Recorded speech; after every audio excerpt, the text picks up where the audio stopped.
Olá, pessoal do curso de Relações Internacionais da ACES Unita. Aqui é o professor Emerson de novo, nossa disciplina de Direito Internacional do Comércio. Agora vamos começar o ponto 6, contratos internacionais em espécie. Gente, esse é um dos principais pontos da disciplina e também um dos maiores, né? Ele está o núcleo daquilo que a disciplina discute, que é justamente a questão dos contratos internacionais em espécie. Bem, falando aqui do comecinho, as cartas de intenções, memorandos, protocolos são documentos produzidos durante a fase negocial dos contratos internacionais, né? E esses documentos, eles ainda não vinculam as partes, mas eles são admitidos com base no princípio da autonomia da vontade e da atipicidade pelo direito brasileiro para fins de obrigações de negociação, sigilo e responsabilidade civil. O que está dizendo é o seguinte: antes de fazer o contrato, as partes podem mandar e-mails, podem mandar documentos, ofícios, etc., entre si, e esses documentos, embora ainda não gerem um contrato oficialmente, eles podem ser aproveitados para fins de responsabilidade civil. Por exemplo, se ali tinha uma informação sigilosa que a parte que recebeu a oferta não deveria divulgar, por exemplo, em relação ao design de um produto que ainda não foi lançado, se ela divulgar, isso pode gerar o dever de indenizar, entenderam? Então, a doutrina diferencia os pré-contratos ou contratos preliminares e acordos provisórios. Então, essa fase negocial seria justamente desses acordos preliminares, pré-contratos, né? As partes devem estar de boa fé e as partes não podem usar informações adquiridas durante essa fase negocial para obter vantagem indevida. Aí já pensou, por exemplo, uma parte mandou uma amostra de um design industrial para outra, não fechou o negócio, mas depois produziu algo parecido com base na informação que recebeu. Isso gera responsabilidade civil. Bem, esses acordos provisórios, eles possuem caráter eventual, criando um vínculo obrigacional eventual que somente vigora após o contrato definitivo. Apesar disso, realmente é só com o contrato definitivo que há um vínculo entre as partes, né?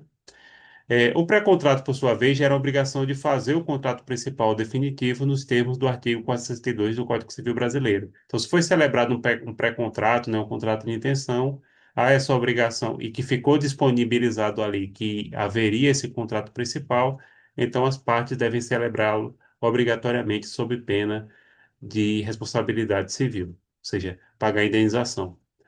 Responsabilidade pré-contratual.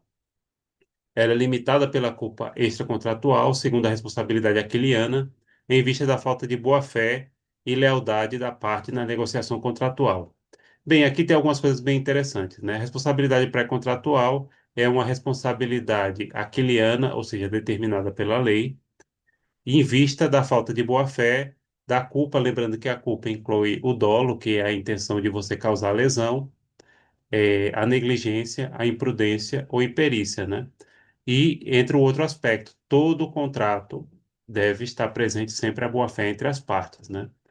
A má-fé é justamente a intenção lesiva de causar o dolo, de obter vantagem indevida às custas da parte.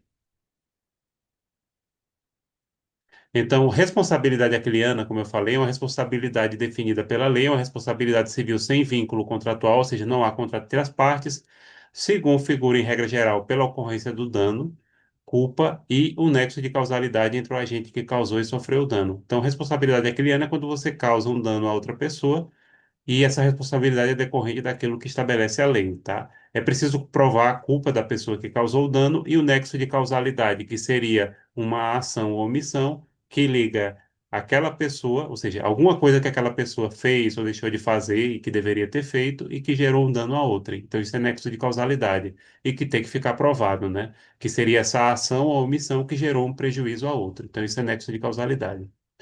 Bem, pessoal, mas voltando aqui. Quais são os principais contratos internacionais em espécie?